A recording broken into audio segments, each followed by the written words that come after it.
Assalamualaikum warahmatullahi wabarakatuh. Saya Profesor Rahma Imansari dengan NIM B03219026 akan menjelaskan tentang ujian Nakofa.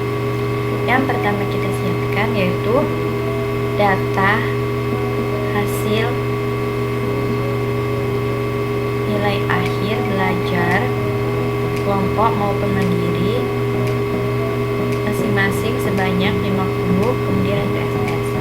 Sini untuk contoh kasus, seorang mahasiswa melakukan penelitian untuk mengetahui apakah ada pengaruh perbedaan metode belajar terhadap nilai akhir. Terdapat dua metode belajar, yaitu belajar secara berkelompok dan belajar secara mandiri. Dalam kenyataannya terdapat faktor lain yang juga mempengaruhi nilai akhir, yaitu penggunaan waktu dalam belajar atau lama belajar. Dapat dirumuskan variabel terikat atau Y sama dengan nilai akhir, variabel bebas atau X1 sama dengan metode belajar, dan variabel bebas atau covariat atau X2 sama dengan lama belajar.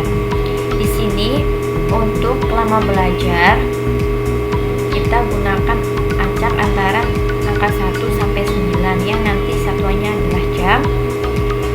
Dan untuk metode belajar kelompok kita beri angka 1 dan metode belajar mandiri kita beri angka 2. Selanjutnya kita copy nilai akhir hingga metode ke SPSS.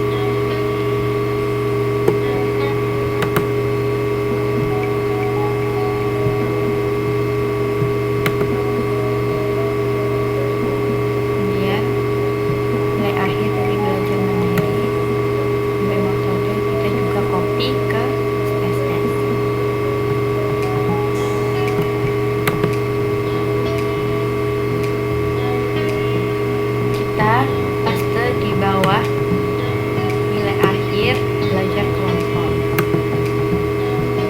Setelah seperti ini, kemudian kita ke variable view.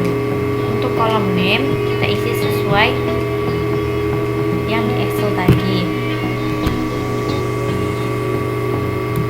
Pertama yaitu nilai akhir,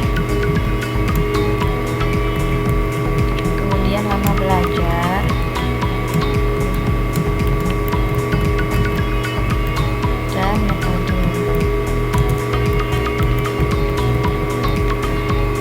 kolom value pada metode kita ganti value 1 labelnya berkelompok, kemudian kita add value 2 labelnya mandiri, kemudian kita add, selanjutnya kita klik OK. Setelah seperti ini, kemudian kita kembali ke data view, kemudian kita pilih analyze. Selanjutnya kita pilih general linear model, kita pilih unvariate. Nah, untuk nilai akhir kita pindahkan ke kolom dependent. Kemudian untuk lama belajar kita letakkan ke covariate. Untuk metode kita pindahkan ke kolom fix factor. Setelah seperti ini, kemudian kita klik option, pindahkan metode ke kolom sebelah kanan, kita beri tanda centang pada confirmate effect, dan di display kita beri tanda centang pada descriptive statistik, kemudian parameter estimate, homogeneity,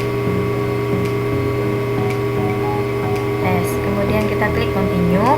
Setelah itu kita klik OK. Setelah outputnya keluar, kita berfokus pada kolom test of between subject effect. Untuk pengambilan keputusannya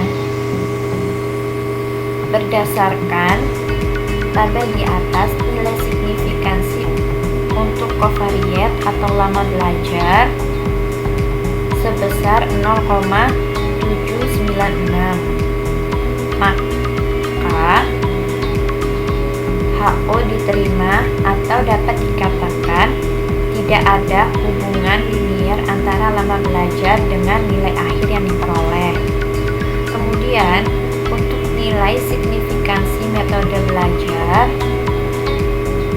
sebesar 0,810. Karena nilai signifikansinya lebih besar dari 0,05, maka HO diterima, sehingga dapat disimpulkan dengan pengaruh lama belajar terdapat pengaruh perbedaan metode belajar dengan nilai akhir yang diperoleh. Untuk mengetahui pengaruh lama belajar dan perbedaan metode belajar terhadap nilai yang diperoleh secara simultan atau bersamaan dapat dilihat pada bagian correct model ini, yaitu diperoleh nilai sebesar 0,941.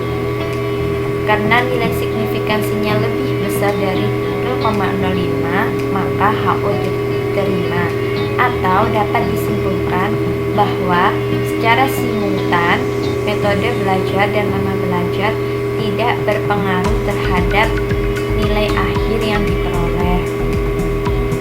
Sekian dari saya, kurang lebihnya mohon maaf. Wassalamualaikum warahmatullahi wabarakatuh.